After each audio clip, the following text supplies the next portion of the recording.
굉장히 강한 정당이죠. 예. 그래서 이제 보통 NL이라든지 자주파라고 표현을 하게 되는 거고, 그 다음에 이제 독점 재벌 문제라든지. 주사파라고 말씀을 하셔서 예. 제가 아니라 그 조 교수님 말씀이었습니다. 그렇습니까? 예. 그리고 조 이제 교수께서 하신 말씀이었습니다. 분명히 말씀드리겠습니다. 주사파는 크게 보면 예. 반미 자주파의 한 부분에 불과한 것이죠. 그러니까 뭐 제가 정확히 얘기한다면 반미 자주파의 여러 분파들이 제도정당 내에서 순치될 기회도 갖는 거고 발언할 기회도 갖는 거고 이런 것이 확장된 게 아니라 단지 이제 지금 또 다른 부분은 이제 보통 평등파라고 그래서 재벌 문제라든지 독점 재벌 문제라든지 삼성 문제라든지 이런 주로 계급적 문제, 불평등 문제를 집중적으로 제기하는. 그러니까 크게 보면 진보정당 두 개의 부분이 있는 거죠. 예. 저는 이 부분이 공존하면서 존재하는 것이 진보정당.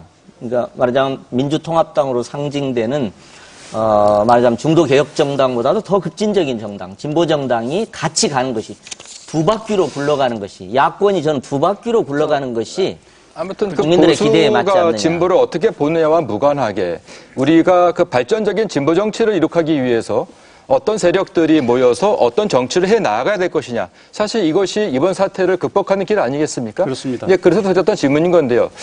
송 교수께 한번 여쭤볼까요? 네. 아무튼 그 진보 정치라는 그 이름 아래 모일 수 있는 그 폭에 관한 것을 지금 논의하고 있는데요. 그러시죠. 그 네. 범위가 어디까지야 한다고 보십니까? 범위가 없어야 한다고 보십니까? 아닙니다. 아까도 잠깐 짧게 말씀을 드렸는데요. 저는 그 두 가지를 이야기를 하고 싶어요. 예. 그러니까 예를 들면 첫 번째는 자본이 중심이 된, 돈이 중심이 된 사회에서 사람이 중심이 된 사회로 바꿔보자라는 사람들. 그리고 두 번째는 남북 문제를 대결이 아니라 대화 중심으로 풀어가자라는 데 동의하는 사람이라면 다 모이자라는 거죠. 예. 예. 그 방향은 제가 이해를 했는데요. 다 이해를 하고 있을 텐데 네. 구체적으로 들어가 보자는 얘기죠. 구체적으로 구체적으로 그 범위의 한계에 있어서는 아까 그 조 교수께서 말씀하신 소위 주사파라고 불리는 분들까지도 포함하는 게 옳다. 이제 이런 취지의 말씀이셨고요. 이제 그에 대해서 그것은 좀 실정법에서 걸러져야 될 부분 아니냐. 김태 교수님 말씀이셨던 것 같은데 송 교수님 어떠십니까? 그런데요. 지금 사회자께서 의도는 아니시지만 지금 공안검사 비슷한 질문을 하고 계시는 거예요. 왜 그런지 아세요? 예, 왜죠? 그 주체사상은 국가보안법에 걸려요. 예. 그래서 그거를 지금 허용하는 게 좋으냐 안 좋으냐라고 묻는 것은 옳지 못한 진행이라고 생각합니다. 잠깐 제가 다른 말씀드릴게요. 제가 말씀드린 내용은 잠깐만요. 주체사상의 허용 여부를 물었던 것이 아니었었고요. 그 범위와 관련하여서 이제 조 교수께서 말씀하셨죠.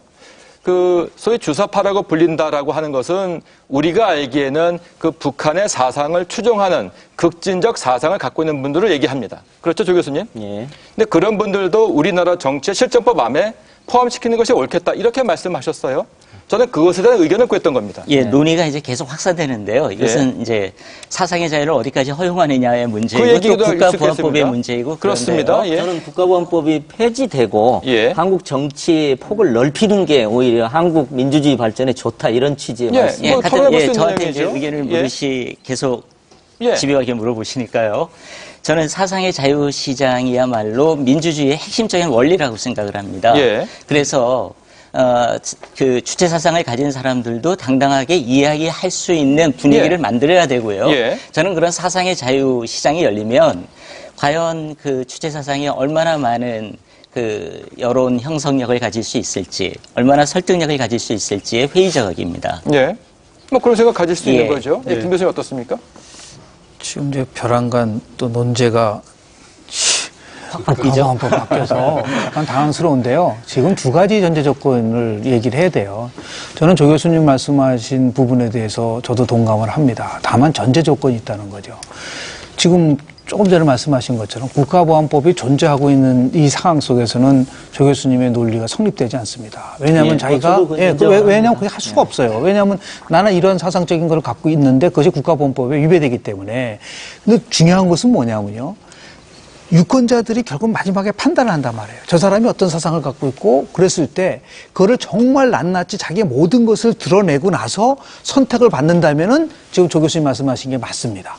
왜냐하면 그건 국민의 선택을 한 거기 때문에. 다만 문제는 뭐냐면 그런 것을 정확하게 정보를 주지 않은 상태에서 지금 국가보안법이 있기 때문에 이 사람이 정말 어떤 생각을 갖고 있는지 모르는 상태에서 선택을 하게 된단 말이죠. 그렇기 때문에 논리적으로 성립되기가 굉장히 어려운 부분이 있는 것이죠. 그래서